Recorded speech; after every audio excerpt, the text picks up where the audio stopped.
and welcome back to my video, and welcome to my video. If you are new here, I'm Jahan, and today I'm going to be talking to you about 5 skincare mistakes that you are probably making. So if you like this type of thing, don't forget to subscribe and do give this video a like because it really helps my channel. So the first skincare mistake that you are probably making, and it's one that I have made many times, is spending way too much on skincare. And what I mean is it could be inexpensive, affordable skincare, but just buying a lot of it, or buying something super expensive thinking it's going to fix your skin issue. Now, a lot of the time, just make such wild claims. Skincare has become like fast fashion. There is a new release all the time, and sometimes it's just like finding that headspace to think, what is going to really suit my skin, what's going to work, what's the real issue of my skin, and what do I want to solve. So knowing what you want from your skin is probably the first place to start, and understanding, okay, is it blemishes, is it pigmentation, is it glow, what do I want from my skin, and then working your way back from there. The reason why it's just not worth spending a lot on skincare in that way, and why you probably are spending a lot of skincare, is firstly because you might not be giving it long enough to see how it lasts, because a lot of these claims feel like that it's an instant result. You never get instant results from skincare. It usually takes 3, 4, 6 weeks to see any kind of change in your skin. Obviously, if you're having allergic reactions and things like that, you stop immediately, it's not working for you.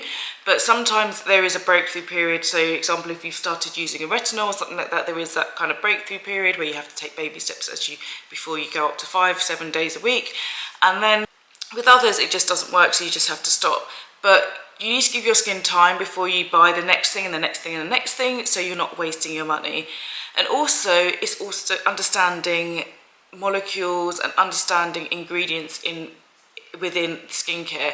There are a plethora of videos out there on YouTube that tell you the intricate details of what each ingredient does, whether it's salicylic acid or a lactic acid or niacinamide or patchouli or whichever ingredient. There are so many videos that are out there that can help educate you to decide to make more of a considered choice when you're talking about your skincare. And I would work backwards, only tackle 1 or 2 things at a time, and don't always fall for the claims, and look at the studies and the research. Sometimes if they say 89 women out of 100 women agreed, that's not really a survey, that's probably just a marketing where they sent some free gifts to somebody and they said, yeah, that made my skin look nice for a week. It's not really the research that you want. You want to research the ingredients that are actually within the products rather than the overall product. So that's why I think spending a lot on skincare, flip-flopping around lots of different things, is not going to be helpful for your skin. The second mistake you're probably making for your skin is spending way too much time in the sun and not properly protecting your skin. So sun exposure is probably the biggest anti-ager. It breaks down your cells, and we know that we should be protecting our face from the sun. So when you put your sunscreen on in the morning, I doubt very much you're probably topping up during the day. And if you're starting to go back to the office and you sit near a window and all that kind of thing, it becomes then a bit problematic, especially if you're trying to get rid of things like hyperpigmentation or you're concerned about fine lines and wrinkles. So the best thing to do is to top up your skincare during the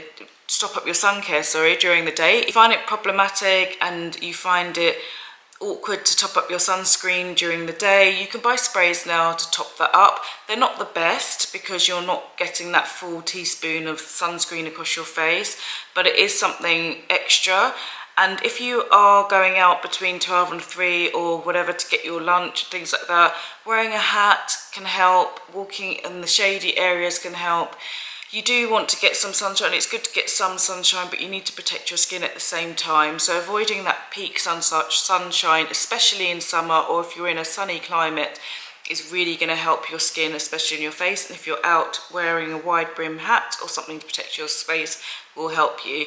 And then enjoying the sun at the other time. It's all about being sun safe. No one is saying that you should stay out of sun completely, because it's so important to get vitamin D and help with that hormone, or hormone D as I like to say it is, because it's really helps with hormones. It's really important for your body.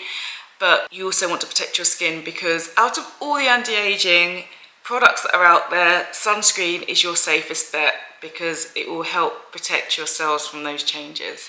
The next thing that I'm going to talk about is just not considering seeing a dermatologist. Like, it's something that I really wanted to do for a really long time actually. I was introduced to the idea of seeing a dermatologist at quite a young age, but I never really thought about it because I just thought it was going to be too expensive. And if you go onto the NHS and you want to see a dermatologist here, there is a long waiting list, and there actually aren't that many dermatologists out there. I was speaking to my dermatologist about it, and she said it's one of those ones where there are not many people go down that specialism, and that's why also the price is so high, because there aren't that many great dermatologists out there that can see people, which is a real shame. So if you are considering dermatology or medicine, you should consider that route. So seeing a dermatologist was something that I considered, and I'd wish I'd seen a dermatologist sooner, because I had spent so much money on various different brands and various different things on my face, and I've never seen as much improvement in the last 2 years as I have ever in my skincare. I get told so regularly that my skin looks great, and I never had that before. I did, but not as much as like now. People will tell me all the time, oh, you look really well, or your skin looks well, or you'll look like you're glowing, that kind of thing. And that will be with a bare face or with a very minimal makeup on, because I like to wear things like the Glossier Skin Tint and just a bit of blush or something. And people will tell me this kind of thing, and it's really lovely, especially as I'm in my late 30s now. So being told that kind of thing is really great. And I wish I'd seen a dermatologist sooner so I could have felt that skin confidence sooner. But don't rule out seeing a dermatologist. It is a lot of money up front. It can be anything from £250 upwards, but when you think about the money that you spend on products versus when you see a dermatologist, it does begin to outweigh each other, and you can save up for that period of time, see somebody once every 6 months, and then that's £250 in that 6 months rather than like £50 a month going forward. So really consider it, having that specialist care for your skin, and it makes you feel great too. So another thing that I wanted to mention is not opening your eyes to all the possibilities of treatments. I'm not asking the questions for all the treatments. So for example, I've just had my regime changed, and the idea of taking oral care for my skin has always been a bit iffy for me, just because I really don't like taking medication anyway. I've done a supplements video before, and I don't take loads of supplements. I just take some where I feel it, and a lot of them are just kind of either animal protein based and things like that. So I'm not taking in loads of supplements. I don't take a multivitamin or anything like that. But I wish I hadn't ruled out an oral skincare idea before, because maybe I would be further along in sorting out my pigmentation now. It's because I was really kind of closed-minded to potentially taking medicine, and it's only for a short space of time. It's for 3 months, and I can take probiotics to counteract anything that happens in my gut for it. So don't be too closed-minded when you're talking about your treatments, and just make sure that even if you are concerned, you don't have to make the decision right there and then. You can do your own research and go back and say, actually, can I have a prescription for this? Just discuss that with your dermatologist, and any good dermatologist will understand your concerns and will give you options as well. They won't force you down any route. So just don't be too close-minded when you are talking about the different stages and different options when it comes to your skincare. And the last thing that I want to mention is something that I completely do, and it's really annoying, and it's just worry about some of the other imperfections on my skin when I'm barefaced. When I'm out in public, or I'm just doing my day-to-day, I actually don't mind like my skin not looking completely one, and there is some dark marks, etc, etc. It doesn't bother me. But when I go to see the dermatologist, I then bring out my list of, oh, what about here, what about here, what about here, and she's like searching for it on my face and gets a big magnifying glass out, and she's just like trying to let me realise that the things that I notice on my face are things that I notice but nobody else is noticing, and she has to look under her massive magnified times 200 mirror for her to see.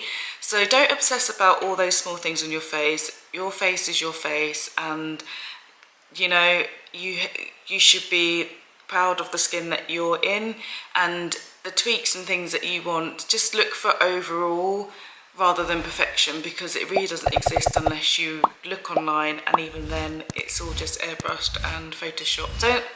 obsess too much about the small things. Just look at your skin and think, do you know what, the minor changes that I want to make is fine, and then, you know when to stop, basically, and don't worry and obsess about those small things that really nobody else is noticing apart from you.